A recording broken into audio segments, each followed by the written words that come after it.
Good evening to all of you. आज आपण नवीन hydrocarbon मधला जो तिसरा पार्ट आहे अल्काइन्स यांच्यावर फोकस करणार आहोत. तर अल्काइन्स बेसिकली ज्या कंपाऊंड्समध्ये कार्बन कार्बन ट्रिपल बॉन्ड हा फंक्शनल ग्रुप असतो त्या कंपाऊंड्सला आपण काय म्हणतो, अल्काइन्स म्हणतो. तर अल्काइन्सची सुरुवातीला आपण डेफिनेशन्स करू की हे जे अल्काइन्स असतात हायड्रोकार्बन कंपाऊंड्स तर आहेच, म्हणून अल्काइन्स आर ॲक्च्युअली जे अल्काइन्स असतात अल्काइन्स आर ॲलिफॅटिक. काय आहे हे? Aliphatic unsaturated. अनसॅच्युरेटेड म्हणजे ज्यांच्यामध्ये डबल किंवा ट्रिपल बॉन्ड असते. अनसॅच्युरेटेड हायड्रोकार्बन्स आहेत. काय? अनसॅच्युरेटेड हायड्रोकार्बन्स आहेत containing carbon carbon triple bond. ज्यांच्यामध्ये काय असेल? Containing carbon carbon triple bonds. Carbon carbon triple bonds. Carbon carbon triple bond ज्यांच्यामध्ये असेल है की नाही, आर कॉल्ड ॲज अल्काइन्स.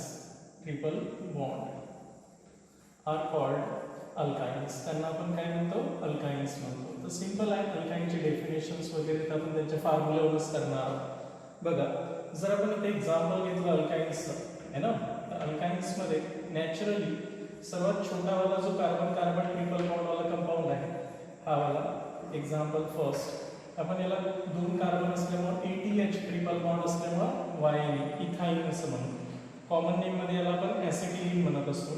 दुसरा जो आहे तीन कार्बनवाला अल्काइन्स काढू आपण. तर ट्रिपल बॉन्ड्स कोणत्याही कार्बनला द्या, तुमचा असा एक फॉर्म्युला तयार होईल. याचं नाव राहणार आहे तीन कार्बन असल्यामुळे प्रॉप आणि ट्रिपल बॉन्ड असल्यामुळे YN. तर अशा प्रकारे हे अल्काइन्स हे काय राहतात? ॲलिफॅटिक अनसॅच्युरेटेड हायड्रोकार्बन्स आहे containing carbon carbon triple bonds are called as alkynes. आता कोणताही अल्काइन्स कोणताही कंपाऊंड असू द्या, त्यांची जी ओळख आहे त्यामध्ये असणाऱ्या फंक्शनल ग्रुपून असते. त्याच्यामुळे फंक्शनल ग्रुप इन अल्काइन्स, आपण जे अल्काइन्स स्टडी करून राहिलो यामध्ये जो फंक्शनल ग्रुप आहे तो आहे कार्बन कार्बन ट्रिपल बॉन्ड. आणि या कार्बन कार्बन ट्रिपल बॉन्डपैकी एक जो कार्बन कार्बन बॉन्ड आहे तो आहे सिग्मा बॉन्ड. कोणता आहे? Sigma bond. आणि sigma bond is the strong bond. हा जो असतो हा स्ट्रॉंग बॉन्ड असतो आणि always it is form by the hybrid orbitals. Sigma bond हे नेहमी हायब्रिड ऑर्बिटल्स पासूनच तयार होत असतो. बरोबर आहे. रिमेनिंग टू बॉन्ड्स, हे जे उरलेले दोन बॉन्ड आहेत है की नाही, दिस टू बॉन्ड्स आर पाय बॉन्ड्स. यांना आपण काय म्हणतो? पाय बॉन्ड्स म्हणतो. आणि हे जे पाय बॉन्ड्स असतात हे वीक असतात आणि during the reactions weak bonds are breakdowns. वीकच बॉन्ड ब्रेक होऊन सिंगल बॉन्डमध्ये कन्वर्ट होत असतात अशा प्रकारे.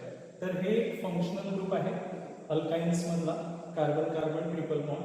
आता basically triple bond double bond जर असेल तर कंपाऊंडमध्ये कोणत्या रिएक्शन होत असतात? Additions reactions. म्हणून मेनली या कंपाऊंडमध्ये कोणत्या टाईपचे रिएक्शन्स पाहायला भेटतात? Additions type of reactions. Triple bond असो किंवा डबल बॉन्ड असो यांच्यामध्ये जनरली ॲडिशन्स प्रकारच्याच रिएक्शन्स घडत असतात. बरोबर आहे. त्यानंतर यांचा आपण जनरल फॉर्म्युला सुद्धा माहिती करून घेऊ. General formula of alkynes. General formula जो आहे अल्काइन्सचा, तर अल्काइन्समध्ये जनरल फॉर्म्युला कोणता आहे? CnH2n-2 हा वाला जनरल फॉर्म्युला आहे अल्काइन्सचा.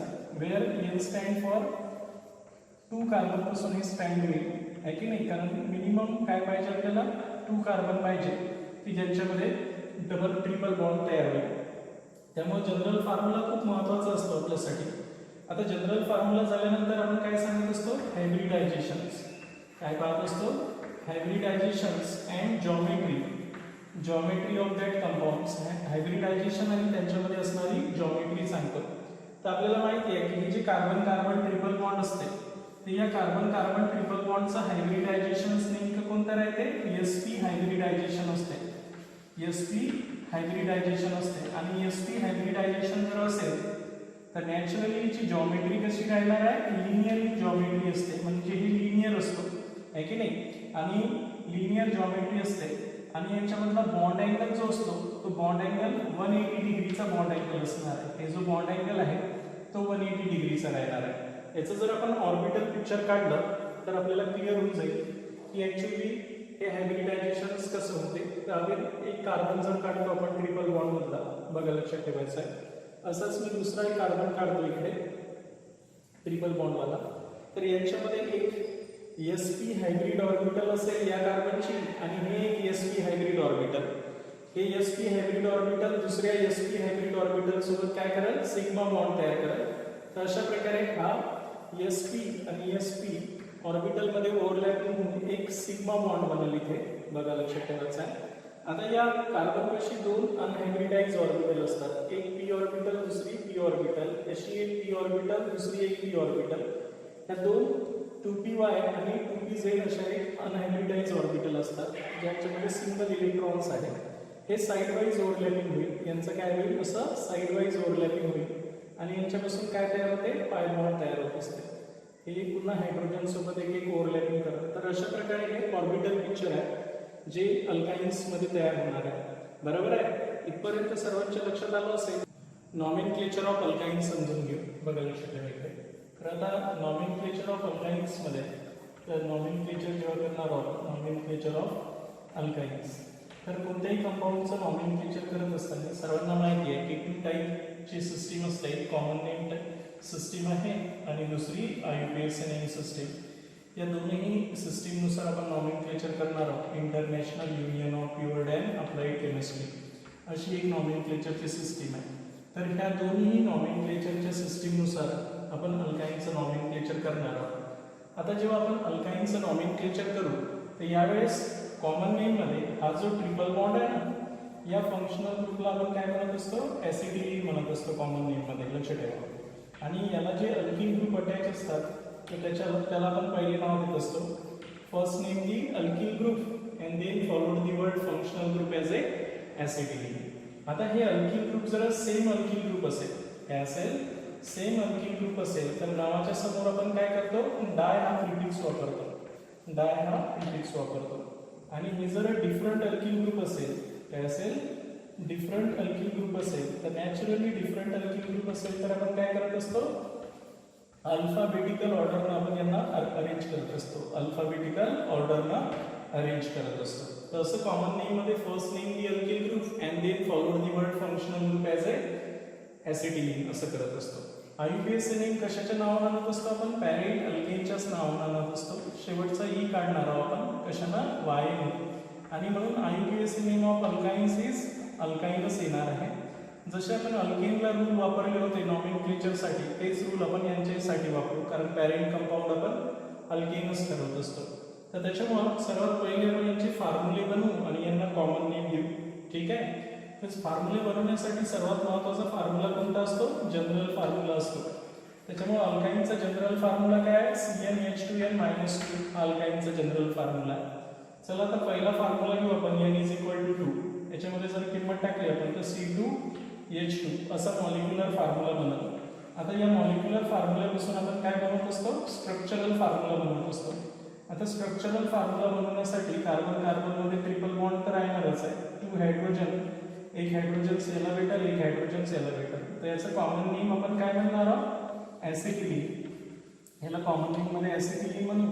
आणि IUPAC नेम मध्ये काय म्हणणार आहोत आपण, लॉंगेज चेन मध्ये 2 कार्बन आहे म्हणून इथेनचा मेंबर आहे, पण हा अल्काइन असल्यामुळे AN रिप्लेस बाय YN आणि म्हणून कॉमन नेम मध्ये ऍसिटिलीन आणि IUPAC मध्ये इथाइन. आपण आता काय करू, नेक्स्ट मेंबर काढू, n = 3rd, 3 कार्बन वाला अल्काइन. काय फॉर्म्युला येईल, C3. या फॉर्म्युल्यामध्ये काय काय किंमत, C3 6 - 2 म्हणजेच काय होईल 4 आणि म्हणून C3H4 असा मॉलिक्युलर फॉर्म्युला बनवला आपला. हा मॉलिक्युलर फॉर्म्युल्यापासून आपण काय करू, स्ट्रक्चरल फॉर्म्युला ड्रॉ करू. मग 3 कार्बन 1 2 3 ट्रिपल बॉन्ड आहे, एक 3 हायड्रोजन्स याला येईल आणि एक हायड्रोजन्स याला येईल. हा झाला आता टर्मिनल कार्बन हायड्रोजन्स.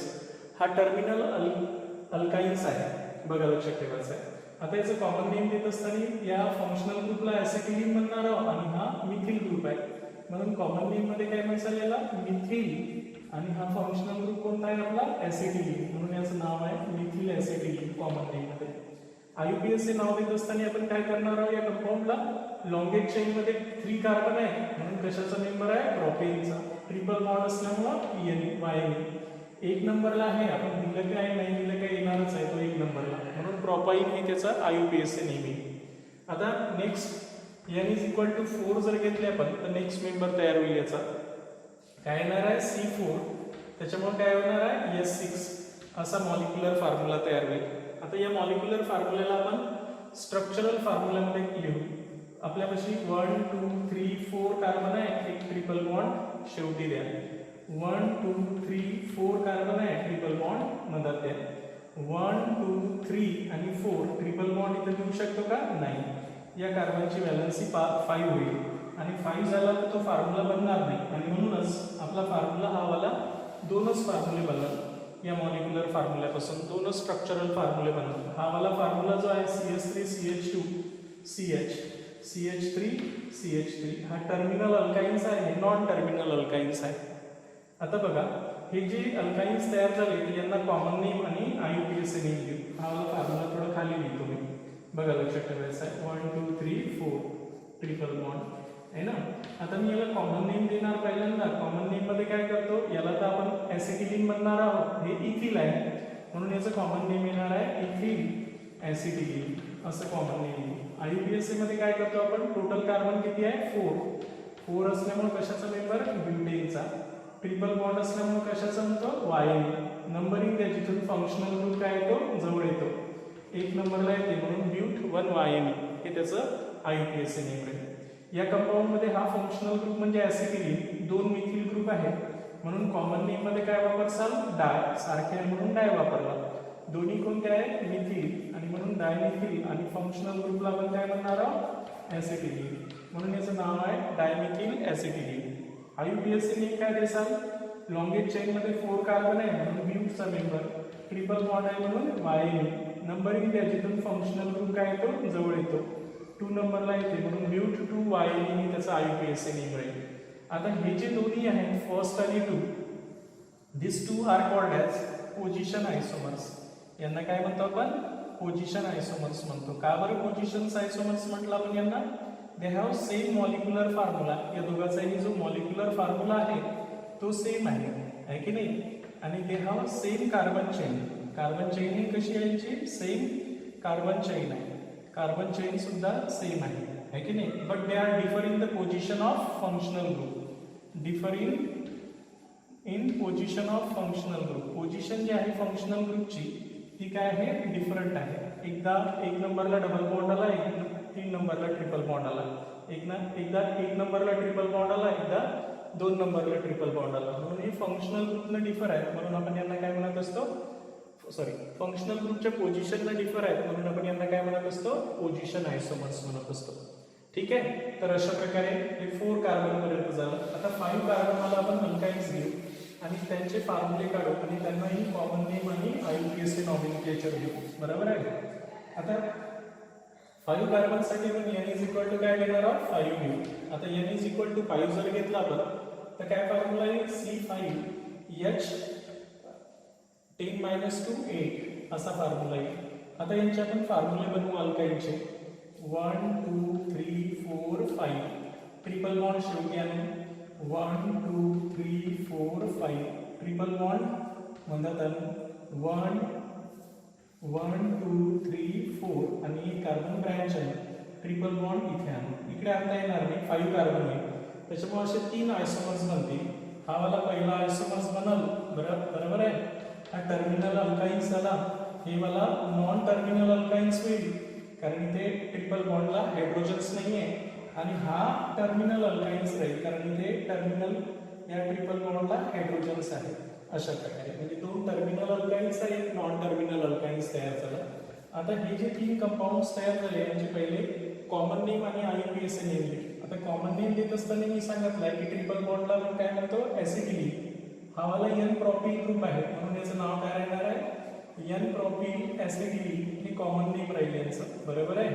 IUPAC मध्ये आपण काय करतो टोटल कार्बन किती आहे आपल्यापाशी 5 कार्बन आहे आणि 5 कार्बन असल्यामुळे आपण कशाचा मेंबर म्हणतो पेंट. ट्रिपल बॉन्ड आहे म्हणून YN आणि नंबरिंग द्या जिथून फंक्शनल ग्रुप काय येतो जवळ येतो. 1 नंबरला येते म्हणून पेंट 1 YN हे IUPAC नेम आहे. या कंपाऊंडचं कॉमन नेम देत असताना याला ऍसिटिलीन म्हणणार आहोत. हा इथिल आहे, हा मिथिल आहे. अल्फाबेटिकली इथिल पहिले येईल नंतर मिथिल येईल म्हणून इथिल मिथिल आणि फंक्शनल ग्रुपला आपण काय म्हणतो ऍसिटिलीन असं याचं कॉमन नेम येईल. आता याचा IUPAC नेम देत असताना काय करणार आहोत आपण हा लॉन्गेज चेन मध्ये टोटल कार्बन किती आहेत 5 आहेत आणि 5 असल्यामुळे काय म्हणसाल पेंट ट्रिपल बॉन्ड असेल तर YN नंबरिंग त्याच्यातून फंक्शनल ग्रुप काय येणार आहे जवळ येणार आहे 2 नंबरला हा फंक्शनल ग्रुप आहे म्हणून पेंट टू YN असा IUPAC नेम आहे. नेक्स्ट या कंपाऊंडचं कॉमन नेम देत असताना हा आयसोप्रोपिल ग्रुप आहे आणि हा ऍसिटिलीन म्हणून याला आपण आयसोप्रोपिल ऍसिटिलीन असं म्हणतो. बघा आयसोप्रोपिल ऍसिटिलीन किंवा याला सेकंडरी प्रोपिन सुद्धा म्हणू शकतो आपण secondary propyl acetylene. IUPAC name देत असताना काय करत असतो लॉन्गेज चेन मध्ये किती कार्बन आहे 4 कार्बन आहे म्हणून कशाचा मेंबर आहे ब्यू ट्रिपल बॉन्ड आहे म्हणून YN नंबरिंग त्याच्यातून फंक्शनल ग्रुप जवळ येतो फंक्शनल ग्रुप 1 नंबरला आहे त्याची पोझिशन इंडिकेट केली आपण. सबस्टिट्यूएंट कोणत्या नंबरला आहे 3 नंबरला आहे म्हणून 3 मिथिल ब्यूट 1 YN असं याचा IUPAC नेम येते. आता बघा इंटरेस्टिंग कंडिशन अशी आहे की फर्स्ट आणि सेकंड जे आहे हे कोणते आयसोमर्स आहेत पोझिशन आयसोमर्स आहे. काय आहे पोझिशन आयसोमर्स आहे आणि हे जो फर्स्ट आणि थर्ड आहे हे कोणते आयसोमर्स आहे चेन आयसोमर्स आहे. काय आहे चेन आयसोमर्स कारण ही चेन ने डिफर आहे. तसंच सेकंड आणि थर्ड सुद्धा काय चेन आयसोमर्स आहे. तर अशा प्रकारे आपण यांच्यातले पोझिशन आणि चेन आयसोमर्स समजून घ्यायचे होते. आता महत्वाचं आहे की हे जे अल्काइन्स समजून घेतले आतापर्यंत आपण बरोबर आहे की या अल्काइन्स मध्ये 2 प्रकारचे अल्काइन्स आहेत काही टर्मिनल अल्काइन्स आहे काही नॉन टर्मिनल अल्काइन्स आहे. तर ते आता आपल्याला समजून घ्यायचे आहे की नेमकं एखाद्या फॉर्म्युलामध्ये टर्मिनल अल्काइन्स कोणते आहेत आणि नॉन टर्मिनल अल्काइन्स. म्हणून आता आपण टर्मिनल अल्काइन्स म्हणजे अल्काइनचे जे 2 प्रकार आहेत एक टर्मिनल अल्काइन्स एक टर्मिनल अल्काइन्स पाहणार आहोत आपण. टर्मिनल अल्काइन्स कोणाला म्हणतात these are the alkynes in which hydrogen atoms are directly attached to the carbon triple bond. या कार्बन ट्रिपल बॉन्डला जर हायड्रोजन डायरेक्टली अटॅच असेल तर that is called as terminal alkynes. For example हे जे acetylene आहे हे ऍसिटिलीन कोणता आहे टर्मिनल अल्काइन्स आहे. मिथिल ऍसिटिलीन सुद्धा कोणता आहे टर्मिनल अल्काइन्सच एक्झाम्पल आहे. अशा प्रकारे हे सुद्धा टर्मिनल अल्काइन्स आहे आणि हा सुद्धा टर्मिनल अल्काइन्स आहे कारण हायड्रोजन डायरेक्टली जर ट्रिपल बॉन्डेड कार्बनला अटॅच असेल तर they are called as terminal alkynes. आणि सेकंड जे अल्काइन्स आहे ते आहे non terminal alkynes. Non terminal alkynes. आता नॉन टर्मिनल अल्काइन्स कशाला म्हणणार आहोत आणि आपण हे कशासाठी पाहून राहिलो की टर्मिनल नॉन टर्मिनल. बघा मी सांगतो थोड्या वेळात की नॉन टर्मिनल अल्काइन्स म्हणजे काय असतात की these are the alkynes in which both the triple bonded carbon have attached by same or different alkyl group. जर हे alkyl group ना अटॅच असतील तर they are called as non terminal alkynes means triple bond are in between the chain. ते चेनच्या मधात येईल त्याला आपण नॉन टर्मिनल अल्काइन्स म्हणू. जसं फॉर एक्झाम्पल डायमिथिल ऍसिटिलीन हे कशाचं एक्झाम्पल आहे non terminal अल्काइन्सचं. Ethyl methyl acetylene हे सुद्धा कशाचं एक्झाम्पल आहे नॉन टर्मिनल अल्काइन्सचं. आता आपण हे टर्मिनल आणि नॉन टर्मिनल कशासाठी शिकतो हेही खूप महत्वाचं आहे की टर्मिनल आणि नॉन टर्मिनल अल्काइन्स मध्ये काय फरक आहे. तर यांचा जो हायड्रोजन जो ट्रिपल बॉन्डला अटॅच असतो हे ऍसिडिक हायड्रोजन असतो. जे टर्मिनल अल्काइन्स असतात तर त्यांच्यामध्ये जे हायड्रोजन या ट्रिपल बॉन्डेड कार्बनला असतो तर तो ऍसिडिक हायड्रोजन्स असतो. त्याच्यामुळं ऍसिडिक नेचर ऑफ बघा लक्षात ठेवायचं आहे ऍसिडिक नेचर ऑफ अल्काइन्सचं जे ऍसिडिक नेचर आहे तर ते कोणत्या अल्काइन्स आहे टर्मिनल अल्काइन्स मध्ये जो CH बॉन्ड असतो तो ऍसिडिक नेचरचा असतो. फॉर एक्झाम्पल जसं आता मी एक इथेन घेतला असता इथेन मधला जो CH बॉन्ड आहे बघा लक्षात ठेवा इथेन आहे यांच्यामध्येही CH बॉन्ड आहे. इथिलीन आहे म्हणजे डबल बॉन्डेड जो कार्बन आहे त्यांच्यामध्येही CH बॉन्ड आहे ना. आणि एक ऍसिटिलीन आहे ऍसिटिलीन मध्येही काय एक CH बॉन्ड आहे. पण नॅचरली यापैकी कोणता CH बॉन्ड मोर ऍसिडिक असेल हे आपल्याला सांगायचं आहे. बघा ऍसिडिक नेचर जर यांचं सांगायचं असेल acidic nature of CH bond हा जो CH बॉन्ड आहे त्यामधला कोणता कंपाऊंड मोर ऍसिडिक हायड्रोजन्स दाखवतो हे जर सांगायचं असेल तर आपण या कार्बनचं हायब्रिडायझेशन पाहू. हे sp3 हायब्रिडाइज आहे हे sp2 हायब्रिडाइज आहे आणि हे sp हायब्रिडाइज आहे. तर नॅचरली एक प्रॉपर्टी आहे इलेक्ट्रोनिगेटिव्हिटी. लक्षात ठेवा इलेक्ट्रोनिगेटिव्हिटी म्हणजे tendency to attract the shared pair electrons toward itself. म्हणजे हे जे शेअर्ड पेअर्ड इलेक्ट्रॉन्स असते ते आपल्याकडे ओढण्याची पॉवर, त्याला आपण काय म्हणत असतो, इलेक्ट्रोनिगेटिव्हिटी. तर इलेक्ट्रोनिगेटिव्हिटी ऑर्डर हायब्रिड ऑर्बिटल मध्ये कशी आहे, sp hybrid orbitals have more electronegativity because it is very close to the nucleus. sp2 hybridized orbital have less electronegativity and sp3 hybrid orbital have very less electronegativity. That's why these sp hybridized carbon atoms have more tendency to attract the shared paired electrons, and that's why the hydrogen carrying partial positive charge and carbon carrying partial negative charge, and that's why the CH bond in alkynes is more acidic than alkene. अशा प्रकारे यांचं acidic nature असते. त्याच्यामुळे ज्यावेळेस आपण या अल्काईनच्या terminal अल्काईन जर असेल कोणताही, बघा लक्षात ठेवायचं, असं कोणताही टर्मिनल अल्काईन्स असेल आणि यांची जर एखाद्या बेसिक कंपाऊंड सोबत रिएक्शन्स केली, जसं लिथियम अमाइड सोबत जर रिएक्शन्स केली तर नॅचरली काय होणार आहे माहिती आहे का, हा वाला हायड्रोजन ऍसिडिक असेल, हा वाला निगेटिव्ह आहे, त्याच्यामुळे हा इथे येणारच आहे आणि हा अमोनिया म्हणून निघून जाईल. असा एक लिथियमचा जो सॉल्ट आहे हा कार्बन निगेटिव्ह येईल आणि याला आहे पॉझिटिव्ह, असा एक सॉल्ट बनवलं आहे की नाही, प्लस अमोनिया निघून जाईल. तर अशा प्रकारे तुमचे हे ऍसिडिक नेचरमुळं या टर्मिनल अल्काइन्स मध्ये आणि नॉन टर्मिनल अल्काइन्स मध्ये थोडा फरक आहे. त्याच्यामुळे टर्मिनल अल्काइन्स मध्ये जो CH बॉन्ड असतो हा ऍसिडिक असतो आणि याच्यात CH बॉन्ड राहणारच नाही, terminal directly attach to the carbon carbon triple बॉन्डला, आणि त्याच्यामुळे हे तुम्हाला थोडं माहिती पाहिजे की याच्यातला हायड्रोजन हा मोर ऍसिडिक असतो म्हणून. इथपर्यंत सर्वांच्या लक्षात आलं. आता हे झाल्यानंतर आपण यांचं काय पाहणार आहोत, प्रिपरेशन्स पाहणार आहोत.